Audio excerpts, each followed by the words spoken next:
Vie Abondante TV est spécialisée dans la production de vidéos gospel et la prédication de l'évangile de Jésus-Christ de Nazareth.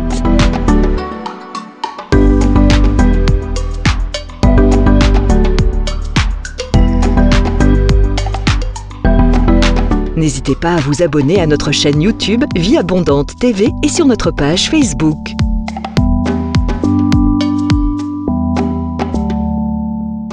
Retrouvez-nous en quelques clics sur notre site www.vieabondante.tv.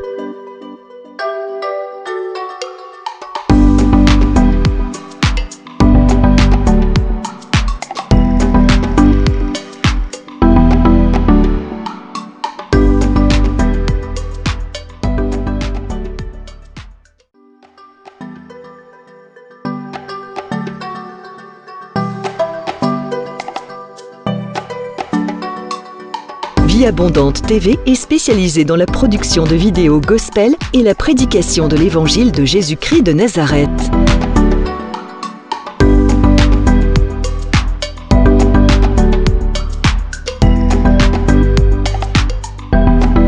N'hésitez pas à vous abonner à notre chaîne YouTube Vie Abondante TV et sur notre page Facebook.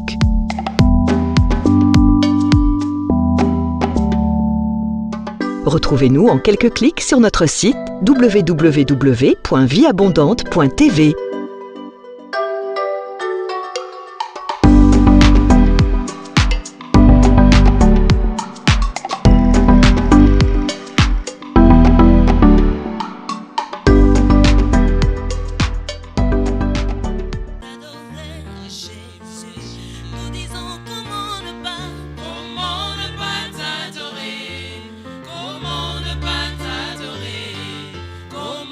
Pas t'adorer,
Seigneur, soyez les bienvenus à l'école de la prière avec le pasteur Hervé Boundia de l'église Vie Abondante.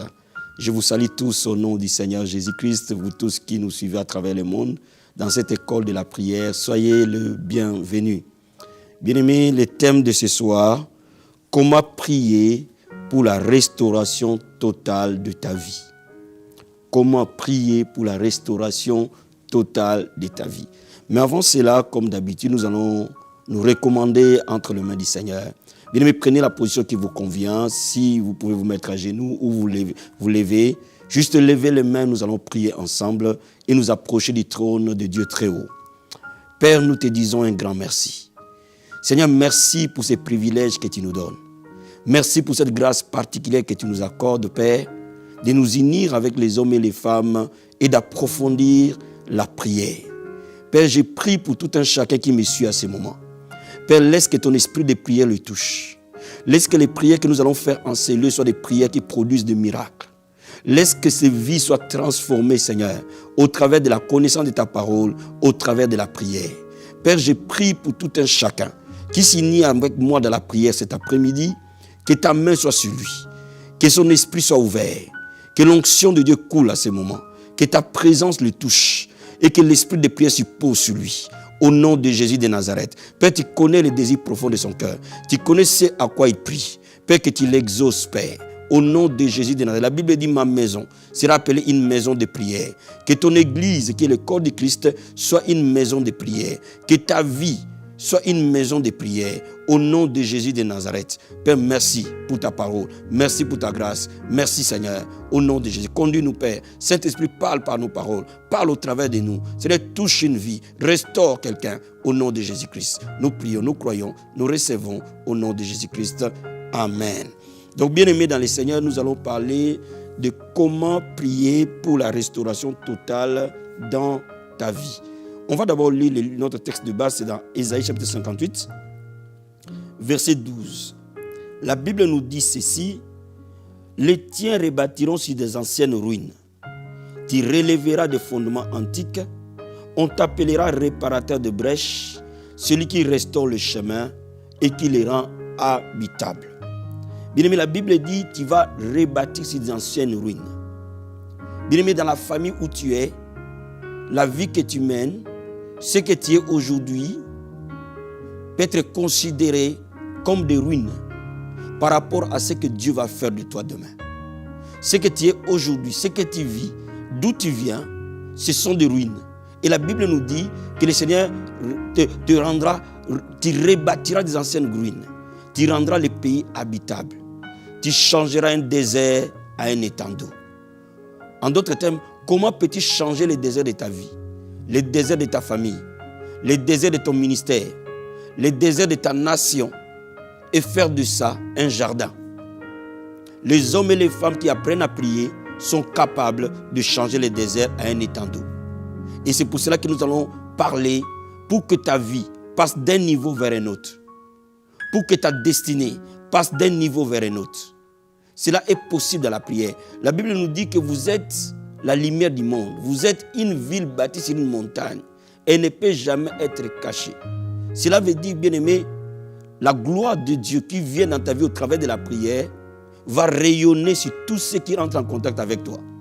Va rayonner dans tout ce que tu feras dans chaque détail, dans tout ce que tu penseras dans chaque détail, si tu comprends comment on prie pour une restauration totale de ta vie. Bien-aimé, avant même qu'on aille plus loin, il faut que tu réalises une chose. Que la Bible dit, je connais les plans que j'ai formés pour toi. Le plan de bonheur et non de malheur. Cela veut dire que le Seigneur a un plan merveilleux pour chacun de nous, quel que soit ce que nous sommes. Dieu a un plan merveilleux. Et au travers de la prière, tu vas entrer dans ces plans-là. Et quand tu commences à entrer dans ces plans, le plan de destruction que le diable a voulu mettre dans ta vie vont commencer à tomber. Aussi simple que ça. Et mais le Seigneur va non seulement te transformer, te bénir, te restaurer, mais faire de toi aussi une source de bénédiction qui sera intarissable le jour où tu apprends comment prier. Et c'est pour cela qu'aujourd'hui, nous allons parler de la prière pour la restauration. Pourquoi la restauration? Parce que tout simplement, il y a des vies sont en ruine. Parce que tout simplement, ta vie aujourd'hui, au moment où nous parlons, n'est pas ce que toi tu veux qu'elle soit. Même si elle est ce que toi tu veux qu'elle soit, mais elle n'a rien à voir avec ce que là où Dieu veut t'amener. Ça veut dire que tu peux aller encore au-delà de ce que tu connais aujourd'hui. Et c'est pour cela qu'aujourd'hui, nous allons découvrir quelques secrets qui vont nous amener à ce que nos vies soient complètement restaurées. Je vais te dire quelque chose. Ce n'est pas là où tu es qui importe. Ce n'est pas la famille d'où tu viens qui importe. Ce n'est pas le niveau d'instruction que tu as qui importe. Ce n'est pas tes amis qui importent, mais c'est Dieu qui importe dans ta vie. Le jour où tu sais que le Seigneur est la source de toutes choses, à partir de ce moment-là, quelque chose va commencer à changer. Mais pour que ta vie soit restaurée, il y a certains principes de la Bible que nous allons parler ensemble et que nous allons le mettre en pratique au travers de la parole de Dieu. Lisons d'abord Genèse chapitre 1. Nous allons voir quelques principes essentiels. Genèse chapitre 1. Et je vais qu'on lise ensemble versets 1 à 3. La Bible nous dit ceci. Au commencement, Dieu créa les cieux et la terre. La terre était informe et vide. Il y avait les ténèbres à la surface de l'abîme et l'Esprit de Dieu se mouvait au-dessus des eaux. Et Dieu dit que la lumière soit et la lumière fut. Bien aimé, la Bible nous montre qu'au commencement, il y avait un chaos. Au commencement, la terre était informe, vide. La terre était laide. Au commencement, c'était la destruction. Tout comme ta vie aujourd'hui peut être comme cette terre qui était informe et vide. Mais Dieu voulait faire de ce désert qui était en face de lui un jardin d'Éden. De la même manière, ta vie peut être comme cette terre qui était au départ, informe, vide, sans sens. Mais Dieu veut donner un sens à ta vie. Parce que tu es créé à son image et à sa ressemblance. Cela veut dire que tu fonctionnes comme Dieu fonctionne. Et nous analysons très bien la parole de Dieu. La Bible nous dit que cette terre qui était informe et vide, mais l'Esprit de Dieu mouvait au-dessus des eaux. Bien-aimé, il y a deux choses qui vont changer ta vie. L'Esprit de Dieu, le Saint-Esprit. Dans ce chaos, il y avait deux choses. Il y avait l'eau, il y avait l'Esprit qui mouvait au-dessus des eaux. L'eau veut dire la parole. Il faut qu'il y ait dans ta vie la parole. Il faut qu'il y ait dans ta vie le Saint-Esprit. Quand la parole de Dieu et le Saint-Esprit mouvent dans ta vie, le chaos de ta vie va changer. La parole de Dieu doit prendre la place dans ta vie. La parole de Dieu doit devenir l'autorité finale de ta vie. Et le Saint-Esprit va se poser sur la parole. La Bible dit que l'Esprit était au-dessus des eaux. Cela veut dire qu'il n'y a pas l'Esprit de Dieu sans la parole de Dieu. Et le Saint-Esprit est actif lorsque tu pries et tu jeûnes. Toutes les fois que tu pries, tu actives l'Esprit. Toutes les fois que tu jeûnes, tu actives l'Esprit. Cela revient à dire que lorsque ta vie est un chaos, avant même d'aller plus loin, plonge-toi dans la parole. Médite la parole. Lis la parole. Dévore la parole. Consomme la parole. Et prie. Je vous dis toujours à l'école de la prière, il n'y a pas de vraie prière sans la parole. Donc avant même que tu te mettes à genoux, ouvre la Bible et médite-la. Nourris-toi de la parole de Dieu. Parce qu'il n'y a pas exaucement sans la parole de Dieu. Écoute-moi bien. Il n'y a pas exaucement sans la parole de Dieu. Tout comme il n'y a pas vraie prière sans la parole, il n'y a pas vraie parole sans la prière. Ce sont les deux sœurs jumelles que Dieu te donne. Les deux instruments que tu dois toujours t'appuyer lorsque tu veux changer ta situation. Il faut que tu trouves des réponses dans la parole de Dieu et dans la prière. Si tu es là, par exemple, tu es un chrétien ordinaire, normal. La Bible nous dit de nous entretenir par des psaumes, par des hymnes. Vous savez, le livre des psaumes a 150 chapitres. Et dans un mois, il y a 30 jours. Donc tous les jours, lis 3 chapitres de psaumes avant de prier. Parce que les psaumes sont des prières et des adorations pour le combat. Bien-aimé, commence déjà par apprendre 3 psaumes chaque jour, dans un mois. Ajoute à ces psaumes, avant que tu te mettes à prier, un chapitre de Proverbes. La Bible dit Une vie est bâtie par la sagesse. Une maison est bâtie par la sagesse. C'est par l'intelligence qu'elle s'élève. C'est-à-dire que ta vie a besoin de la sagesse divine pour que tu prennes toujours de bonnes décisions. Donc tu as besoin de la sagesse. Ajoute à ces 3 chapitres de psaumes un chapitre de proverbes tous les jours dans les mois. Et ajoute à cela un chapitre des livres de Jean. Le livre de Jean a 28 chapitres. A 21 chapitres plutôt, excusez-moi. Le livre de Jean a 21 chapitres. Et un chapitre des livres de Jean, ça va t'édifier. Toutes les fois que tu vas prier, lis 3 chapitres de psaumes, un chapitre de proverbes, un chapitre de Jean, ça fait 5 chapitres. Et mets-toi à prier.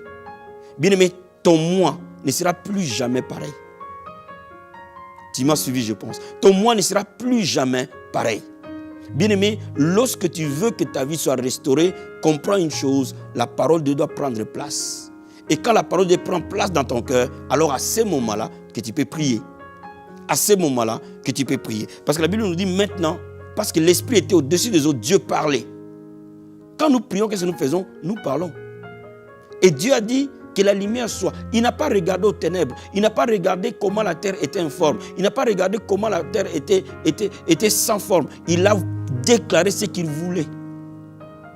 Bien-aimé, quand maintenant tu as la parole dans ta vie, quand tu as la parole dans ton cœur, tu peux entrer en prière avec une foi ferme, avec une foi réelle. À ce moment-là, la vie, la mort qui était en toi va partir. Regardez quand vous lisez le livre d'Ézéchiel, chapitre 37, vous allez voir que le prophète Ézéchiel était devant une vallée remplie d'ossements, sans vie. Mais Dieu dit à Ézéchiel, fils de l'homme, prophétise, parle à ces eaux desséchées, ils reprendront vie. Et Ézéchiel a parlé, il a proclamé. Et ce corps sans vie ont repris vie. Bien-aimé, il y a le miracle dans ta bouche quand tu pries. Mais avant que tu vives ce miracle, il faut que ton cœur soit rempli de la parole de Dieu. La Bible dit de l'abondance du cœur, la bouche parle. Et c'est pour cela que avant que tu commences à prier, nourris-toi d'abord de la parole de Dieu. C'est très, très important. Et comme je t'ai donné un secret aujourd'hui, prends 3 chapitres de psaumes, prends un livre de proverbes, un chapitre de proverbes, un chapitre de Jean et commence à prier. À ce moment-là, tu vas commencer à entrer dans une autre atmosphère, dans une autre dimension de la prière.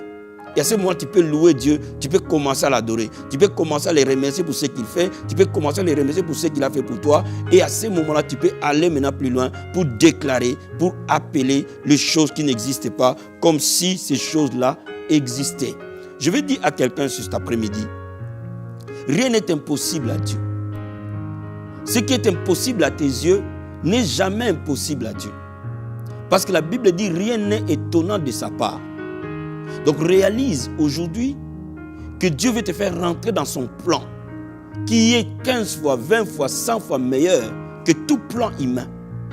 Mais il faut seulement que tu comprennes, quand tu es en train de me suivre aujourd'hui, que c'est aujourd'hui que ta vie va commencer à changer, pas demain. Quand les gens vont voir le changement dans ta vie, le changement a déjà été là. Quand les gens vont voir que tu étais célibataire, tu étais marié, tu étais chômeur, tu as eu du travail, tu étais locataire, tu deviens propriétaire, tu étais un pasteur non connu, ton ministère a connu l'éclat, devient international, ce n'est pas à ce moment-là que le changement commence. Le changement commence dans ta chambre, dans ton lieu secret. C'est là où le changement commence. Je dis à quelqu'un, ton changement, ce n'est pas quand les gens le voient. Le changement commence dans les lieux secrets, dans ton lieu de prière. Et ton Dieu qui voit dans les secrets te les montrera devant les gens. Donc je suis en train de te dire, ne regarde pas à ta situation, mais tu dois savoir ce qu'il faut faire. Tu resteras malade tant que tu sauras comment sortir de la maladie.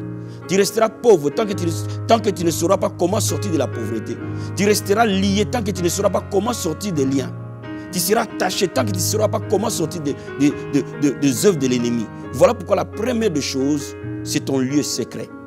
C'est ton lieu de consécration avec Dieu. Et la première des choses, quand tu vas dans ces lieux secrets, ouvre ta Bible, commence à t'édifier par des psaumes, commence à t'édifier par le livre des Proverbes, commence à t'édifier par l'évangile. Et j'aime bien l'évangile des gens qui montrent la seigneurie et la divinité du Christ. Et quand vous mettez ça en place, commencez maintenant à entrer dans la prière. Et quand vous entrez dans la prière, quelque chose va changer. Je suis en train de dire à quelqu'un, je suis en train de changer ta vie.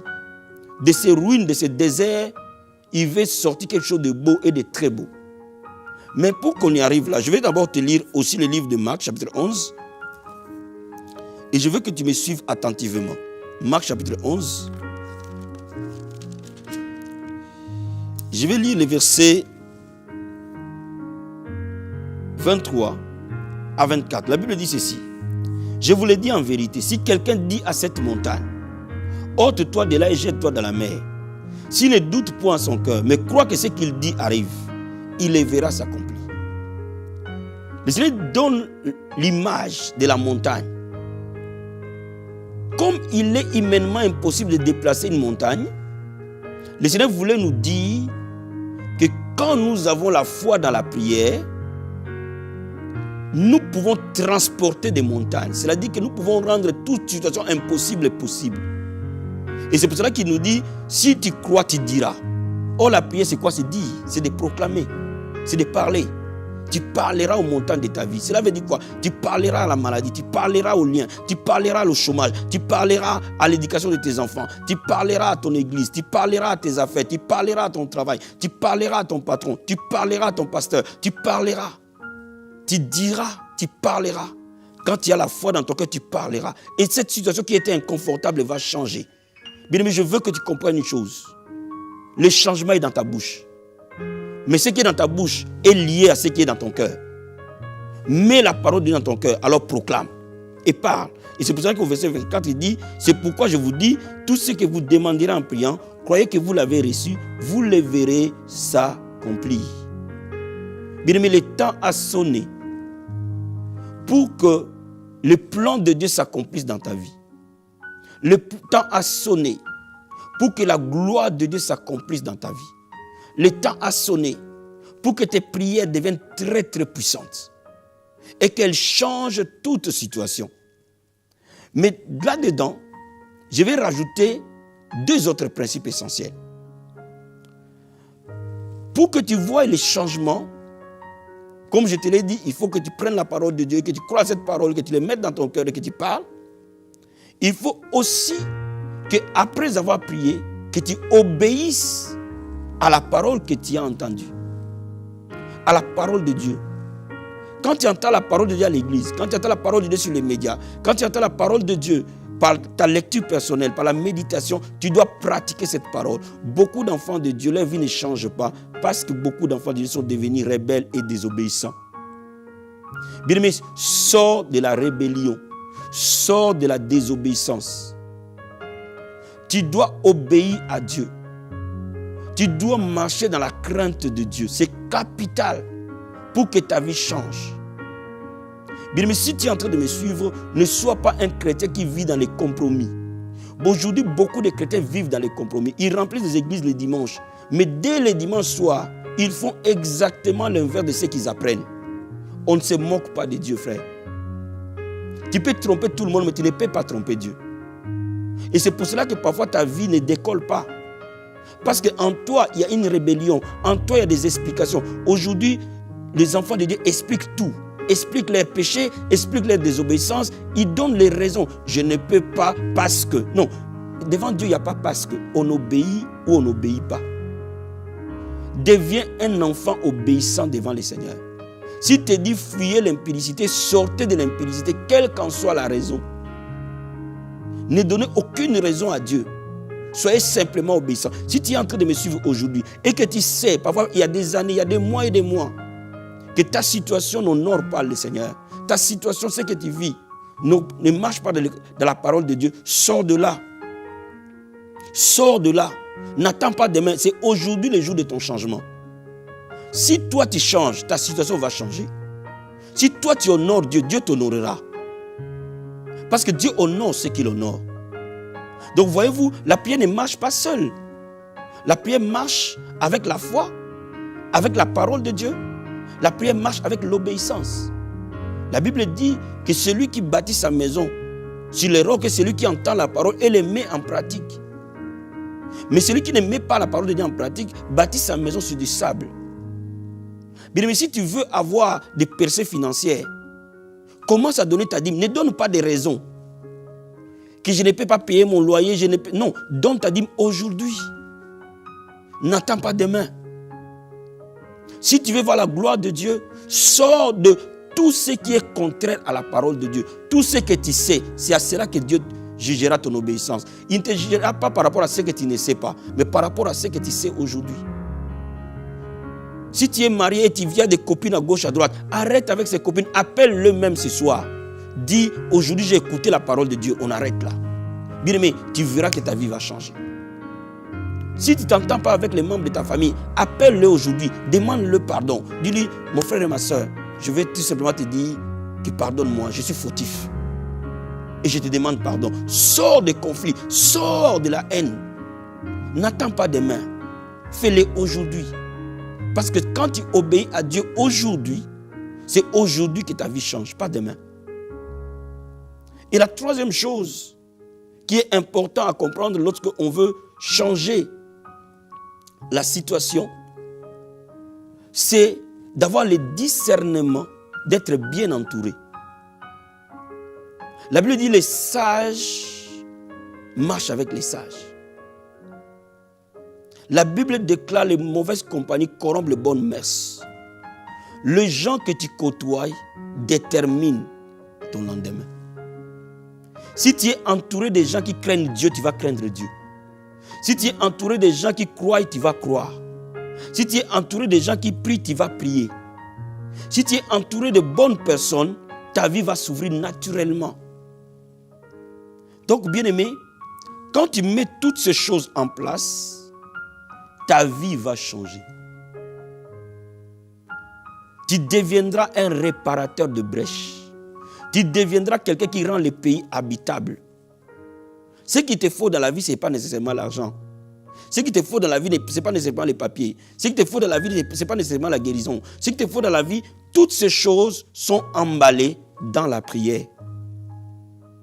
Quand vous savez prier, vous avez toutes ces choses avec vous. Même au-delà de cela, la prière va te transformer à l'intérieur. Dès l'instant où tu sais comment on change les choses. Je vais conclure avant qu'on prie. Que l'homme, avant de changer son extérieur, change d'abord son intérieur. Quand ton intérieur change, ton extérieur change.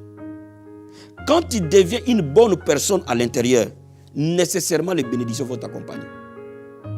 Quand ta marche avec Dieu devient agréable, parce que tu passes du temps dans sa présence, bien aimé, qu'on le veuille ou pas, le diable ne peut pas t'arrêter.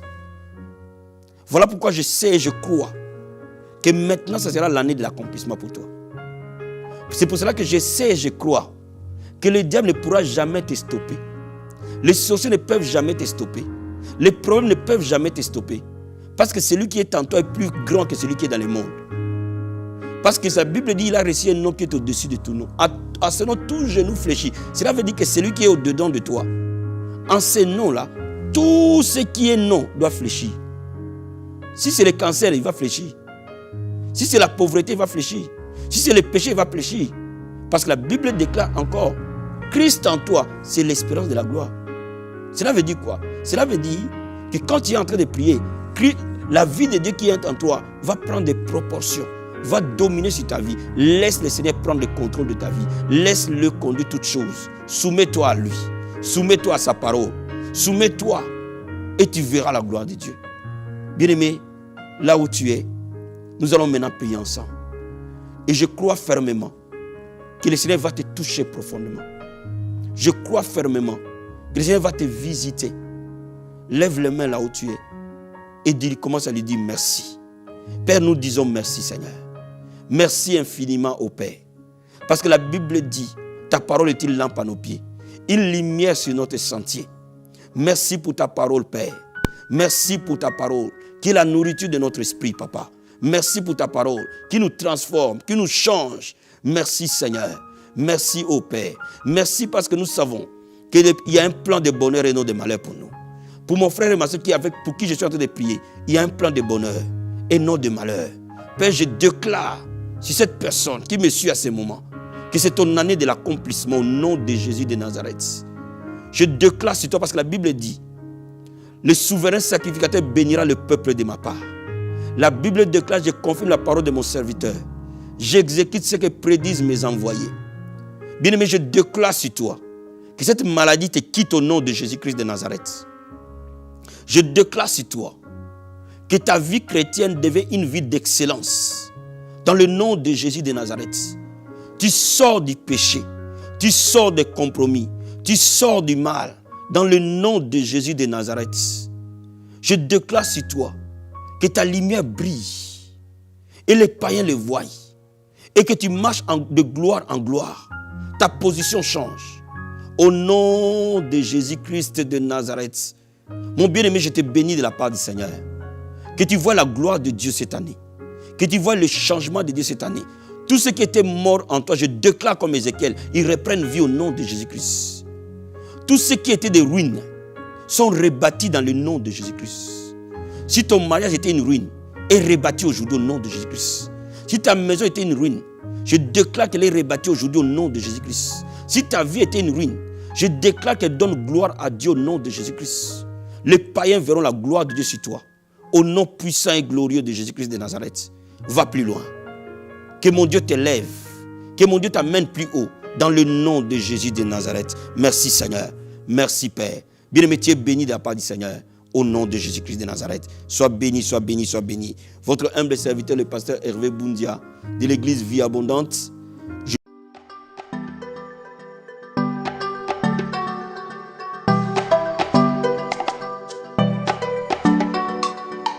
Vie Abondante TV est spécialisée dans la production de vidéos gospel et la prédication de l'évangile de Jésus-Christ de Nazareth.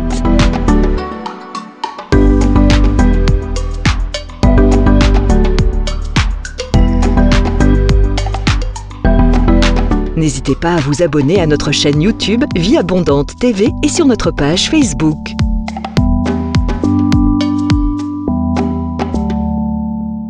Retrouvez-nous en quelques clics sur notre site www.vieabondante.tv.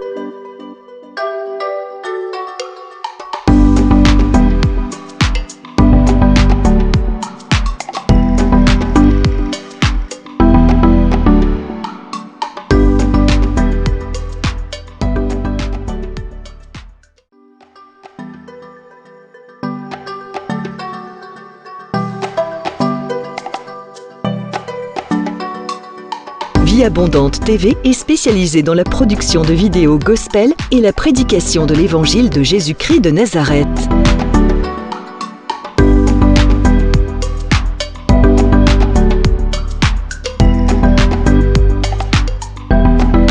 N'hésitez pas à vous abonner à notre chaîne YouTube Vie Abondante TV et sur notre page Facebook.